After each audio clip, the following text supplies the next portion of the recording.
ایک بات اپنی ان بہنوں کے نام کہ جو اپنے شوہروں کو چھوڑنا چاہتی ہیں، طلاق لے لیتی ہیں، ان کو اچھا کوئی آپشن مل جاتا ہے، پہلا شوہر پسند نہیں ہے، سو مسائل ہیں، کام نہیں کرتا ہے، فلاں فلاں.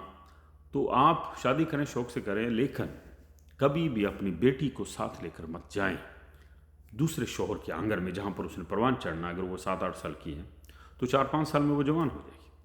تو آپ کا جو شوہر ہے نا، اس کا محرم نہیں ہے. وہ شوہر کسی بھی وقت اس کے اندر کچھ شیطان آ سکتا ہے،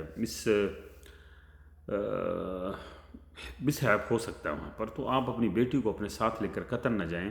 یہ ہمارا معاشرہ اتنا گندا ہے کہ بھلے کسی کا شوہر مر جائے، پھر بھی یہ عورت کو اچھا نہیں سمجھتے، اس کو منحوس کہنا شروع کر دیتے. طلاق یافتہ عورت کی تو کوئی عزت ہے ہی نہیں. بیوہ عورت کو بھی یہ اچھا نہیں سمجھتے. تو جو عورت کو اچھا نہیں سمجھتا تو اس کی بچی جو ساتھ لے کر گئی ہوتی ہے ایک پرائے آنگن میں، جہاں پر سب رشتے جو ہیں وہ بیگانے سے ہیں، ٹھیک ہے نا. تو وہاں پر آپ کی بیٹی کا جو حشر ہوگا وہ آپ سوچ بھی نہیں سکتی. آپ اپنے ساتھ کیے ہوئے ظلم برداشت کر سکتی ہیں، ہم اپنے خون کے ساتھ، خاص طور پر بیٹی کے ساتھ ہم برداشت نہیں کریں گے. تو خدارا آپ اپنی بیٹی کو اپنے حقیقی شوہر کے پاس چھوڑیں جو اس کا حقیقی باپ ہے، ٹھیک ہے نا. ہاں، باپ جو ہوتے ہیں نا، بیٹیوں کی طرف کسی کو آنکھ بھی اٹھانے نہیں دیتے، ٹھیک ہے نا. یہ تو اللہ کا حکم ہے، شادی کرنی ہے، ورنہ کوئی باپ اپنی بیٹی کو کسی کو آنکھ بھی نہ اٹھا کر دیکھنے دے. تو لہٰذا بچی کو اپنے حقیقی خون کے رشتے کے پاس رکھیں اور آپ جائیں، 2-4-5 شادیاں کریں، اٹس اوکے. کسی کے دل ملتے ہیں، کسی کے دل نہیں ملتے. اور جو عورت اپنے گھر کی دہلیز پھلانگ جاتی ہے تو میں اس لیے کہتا ہوں کہ اس کی عزت ختم ہو جاتی ہے، اس کا ایک فیز زندگی کا ختم. دوسری جگہ پر آپ کو صرف انجوائے کیا جاتا ہے، آپ کو انٹرٹینمنٹ کے طور پر لیا جاتا ہے، آپ کے ساتھ پتہ نہیں کیا کیا وہاں پر ڈرامے ہوتے ہیں. تو آپ بڑی بڑی میں بھاری باتیں کر جاتا ہوں. میں تو یہاں تک کہہ جاتا ہوں کہ اگر آپ کے شوہر کی دونوں ٹانگیں بھی نہیں ہیں نا، اگر گھر میں لیٹا ہوا ہے تو پھر بھی آپ اس کو چھوڑ کر نہ جائیں.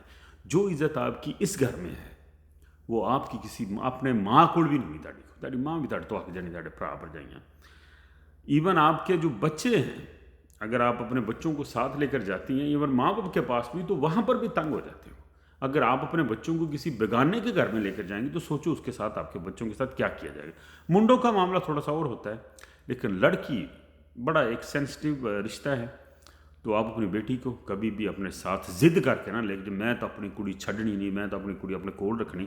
ہاں اگر رکھنی ہے تو آپ کبھی بھی شادی نہ کریں، ان کو پالیں، قربانی دیں پھر. ہاں ٹھیک ہے نا.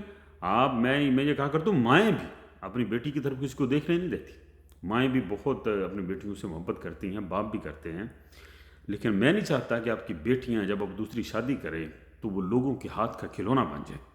اللہ تعالیٰ سب بیٹیوں کو نصیب اچھے کرے. تو یہ بیٹیوں کے لیے بلکہ اپنی بہنوں کے لیے میرا یہ پیغام تھا. اگر آپ کے ایسا کچھ کرنا چاہ رہی ہیں تو کوشش کریں کہ اپنی بیٹی کو اپنے اس کے حقیقی باپ کے پاس چھوڑ کر جائیں. ٹھیک ہے جی، دعاؤں میں یاد رکھیے.